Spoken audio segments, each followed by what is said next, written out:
Matthew chapter 17. The Transfiguration. After 6 days, Jesus took with him Peter, James, and John, the brother of James, and led them up a high mountain by themselves. There he was transfigured before them. His face shone like the sun, and his clothes became as white as the light. Just then there appeared before them Moses and Elijah talking with Jesus. Peter said to Jesus, "Lord, it is good for us to be here. If you wish, I will put up 3 shelters, one for you, one for Moses, and one for Elijah." While he was still speaking, a bright cloud covered them, and a voice from the cloud said, "This is my son, whom I love. With him I am well pleased. Listen to him." When the disciples heard this, they fell face down to the ground, terrified. But Jesus came and touched them. "Get up," he said. "Don't be afraid." When they looked up, they saw no one except Jesus. As they were coming down the mountain, Jesus instructed them, "Don't tell anyone what you have seen until the Son of Man has been raised from the dead." The disciples asked him, "Why then do the teachers of the law say that Elijah must come first?" Jesus replied, "To be sure, Elijah comes and will restore all things. But I tell you, Elijah has already come, and they did not recognize him, but have done to him everything they wished.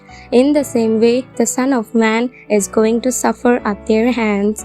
Then the disciples understood that he was talking to them about John the Baptist. Jesus heals a demon-possessed boy. When they came to the crowd, a man approached Jesus and knelt before him. "Lord, have mercy on my son," he said. "He has scourges and is suffering greatly. He often falls into the fire or into the water. I brought him to your disciples, but they could not heal him." "You unbelieving and perversive generation," Jesus replied, "how long shall I stay with you? How long shall I put up with you? Bring the boy here to me." Jesus rebuked the demon, and it came out of the boy, and he was healed at that moment. Then the disciples came to Jesus in private and asked, "Why couldn't we drive it out?" He replied, "Because you have so little faith. Truly I tell you, if you have faith as small as a mustard seed, you can say to this mountain, 'Move from here to there,' and it will move.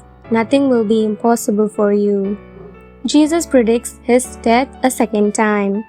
When they came together in Galilee, he said to them, "The Son of Man is going to be delivered into the hands of men.